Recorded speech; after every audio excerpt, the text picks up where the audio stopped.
Hey everybody, Soul Folks here. Today we have the Wheel event. Nezha, I don't know how to pronounce her name, so if you feel like I'm butchering it, you can try and write it out in academic form and hope that I can say it right. But in the meantime, Nezha's how I'm going to say it. Nezha, I don't know. Nezha, we'll go with Nezha. I've already spent the 500 for the day. Spin rank, kind of in the lead. But I actually got a full one of her around 230. So it's kind of cool. I'm gonna go ahead and show it to you here. Go up to my hero, tank. Currently, I have her starred. I'm getting real close. Basically, basically got 30 of those, and then she'll be +4. I've been playing with her some. Let's go over the skills, and I'll talk a little bit about her. Her ultimate's kind of the big thing everybody talks about. Basically, takes defensive stance. And within the next 3 seconds, wards off one long-range attacks and teleports the attacker, dealing multiple hits of damage, knocking airborne targets. I hate when I do that. And so it says he. It says a he. So, by the way, I was gonna say his attack power. So this is a guy. But anyway, so let's take a look at it here. How it shows you. It does this little thing. It bounces, comes over here, pops behind, does damage, kind of goes from there. I've used it some. We'll show a fight. It's kind of one of those painful things to see, but we'll go from there. The impenetrable basically waves his 6 limbs for 4 seconds. It blocks long-range attacks. It also deflects the first one back, and increases his attack power. And so, it's one of those things where it's like, okay, it's kind of cool. I could see if you're facing a lot of AD marksmen, how that might be pretty awesome. It's okay. I haven't seen anything on it yet that just said, hey, I'm totally awesome. But that's how new heroes are when you really can't compare them against 5-star plus heroes when you're at this level. So until I get him 5-star, it's going to be hard. When taking damage, he gets a 25% chance of gaining a spark, which can be used once all sparks are used up.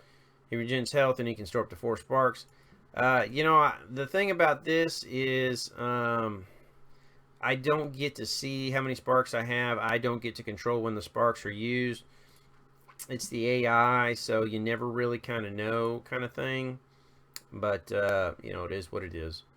Battle hardened finally, each time he takes damage, his armor and magic resist will increase and stacks up to 10 times. So currently at level 85, we'll go to level 86 because that's where he is. Basically, you could be with 375 more armor and 375 more magic resist. So that's kind of nice. This doesn't really show anything here other than him sitting in a circle doing that. So let's kind of go off here. And I'm going to go back to my alliance. And we'll go to the alliance duel.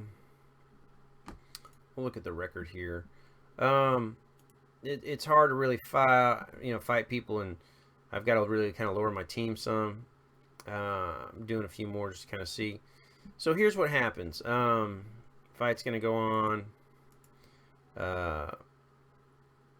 There is I'm waving my hand, So it absorbed a couple shot it. Obviously, I've got my shields going on. Reflected back from the tank. He's healing himself. We're going to watch this here in a second. So cast the ultimate after right now, he's doing this. Had he casted it before he done the little hold, I'm slapping stuff with my hand when Karna had done her thing, we would have been awesome. So right now there's that 3-second window of the ultimate's cast. You're just kind of watching the action. And popped her back in that time. So you see he's doing that damage. Knocked everybody airborne. It wasn't huge amounts of damage, but it was still damage. I think it'd be good maybe partnered with an Edwin in some ways, but that's really about the only person that's going to take advantage of a knock-up like that. And so the ultimate's kind of one of those things where I'm like, yeah, if it's not timed right and the computer doesn't necessarily time stuff right, maybe if you're really good in the Get out of here for a second. Let it finish. There we go. Maybe if you're really good here in the ladder on the Beast Soul tournament, that might be good if you're facing a team that's gonna throw a lot of stuff at you. You need to get to the back line. So I'm not 100% sold just yet. Again, it's kind of a 5-star thing. You really need to see him at 5 stars, just because it's a tank. It's got to have the health and the hit points. Dragon Prayer wise, I've started on him. He's not anywhere huge yet, just because I haven't invested a ton of gems or anything in it. Basically, we look at it. Attack damage goes up. Next one's basically the critical strike damage levels plus 80, followed by your armor, and then eventually your health at 8,000 when you get fully up there. So we'll kind of get up there, kind of see that. Talent-wise, kind of follows that same pattern here. Let's see. Your typical, hey, I'm doing armor penetration. I'm getting a little bit of health, a little bit of attack damage, more attack damage, more attack damage. So it's kind of one of those, am I a tank or am I a damager? That kind of makes me wonder sometimes. Finally, looking at the items, go right here. Come on. The item choices for me, I'm really torn with. Obviously, I'm probably going to run the lifesteal part just because I'm healing myself, or the healing cloak. I'm healing myself, so I'm going to want that 20% extra that I'm currently pulling off of that. Is this Viper Spear going to do anything great for me? I don't think so. Increasing the magic resist for my teammates might not be bad. Current, health increase, I just don't know that shield's ever really worth it. Oh, I hate when I do that. I don't know if that max health, at final level cap, I'm looking at 3,500, just doesn't seem worth it to me. Obviously, the Frost Whale is always nice because it just creates an extra target for the enemies to hit. And the Burning Helmet, maybe, that might be the final go-to piece at Orange 2. I don't know. So, right now, it's kind of here where I put it. It's not terrible. I'm not necessarily a huge fan just yet.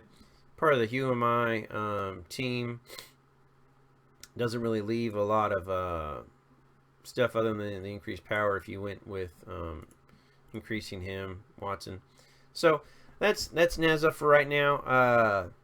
I'm not going to say it's bad. I like some of the mechanics behind it. I'm interested to see how it plays out. I really would like to see a better ultimate use.